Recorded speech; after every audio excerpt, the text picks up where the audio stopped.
Okay, here's my '63 Polara convertible for sale here. It's got perfect grille, pretty much perfect grille, no dents on the bumper. I put bumper guards on it. Headlamp doors are damn near cherries, just a couple little dings. I did put these blinkers on. I didn't think I'd ever sell this thing, but so these are like 61 Lancer lights that I ground to fit the curve. And they're just dummy lights. They're only held on by the two little screws, so you could pop them off, fill the holes real easy. But I think that looks pretty cool that way, pretty spidery. It's got both black plates, so they have a pretty damn cherry grille. I got two sets of hubcaps. I got the Polara 500 ones on now, and I do have the original X ones that just need the black part needs to be repainted. Let's see, the top is old and cracked. I mean, it was good when I got it. I've had it like 4 years and got it from the original owner, but it's got cracks.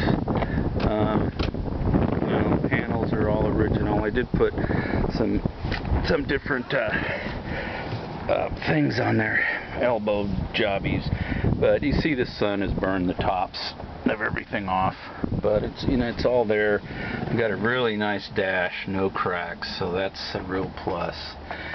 And then just, you know, your instrument panel, you know, there is no, this thing, these aren't the greatest design. You can see this is broken. It's just pot metal. I do have another one that is not that bad.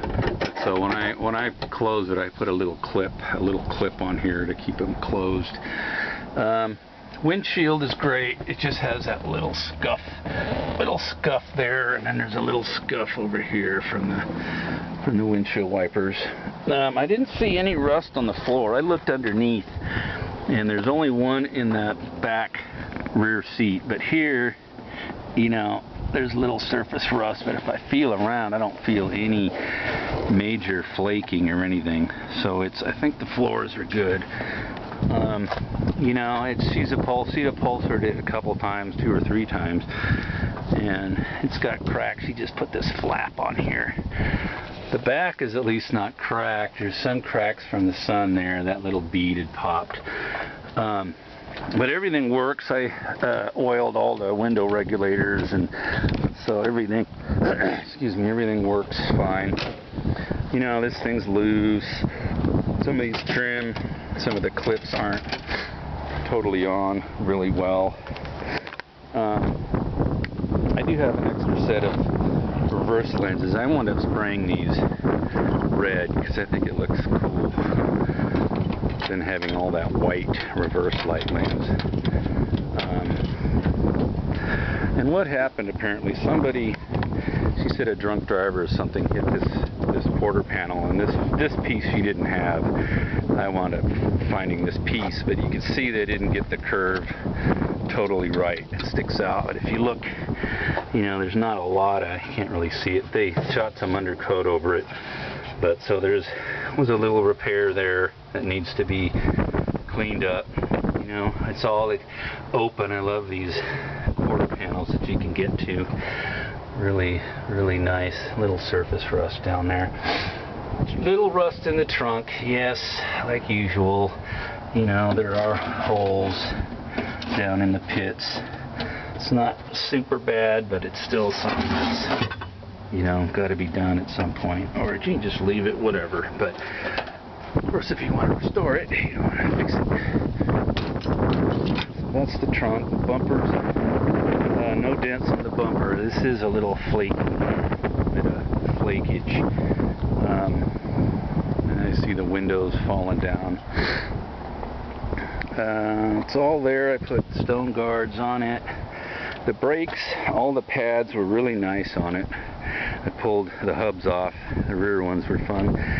And the brakes all look good. I just cleaned them up and pumped synthetic brake fluid through it.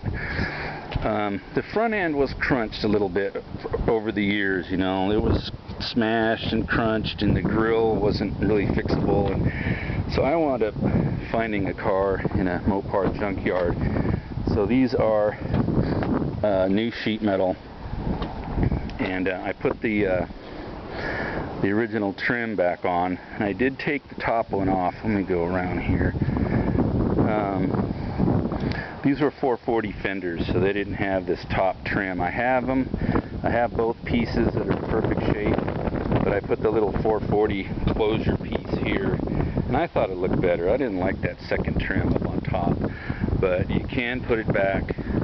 You just need to find this piece, which wouldn't be too hard because those are not damaged usually, and that needs to go all the way down. I put this on the hood, 64 Plymouth, because I had a little hood ornament on it, but it fell off. But you know, so I do have another hood for it.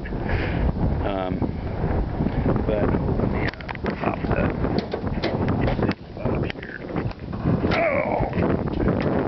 It's got a nice 318. Put a new water pump, new brushes in here, tuned it up, put new wires, a new starter relay.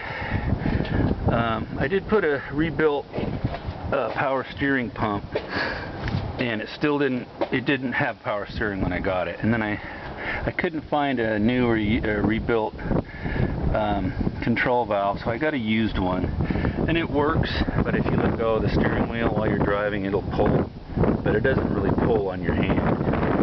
But it's just if you let it go. But so it does work. I put new hoses on it, stuff. Yeah, just a nice 318.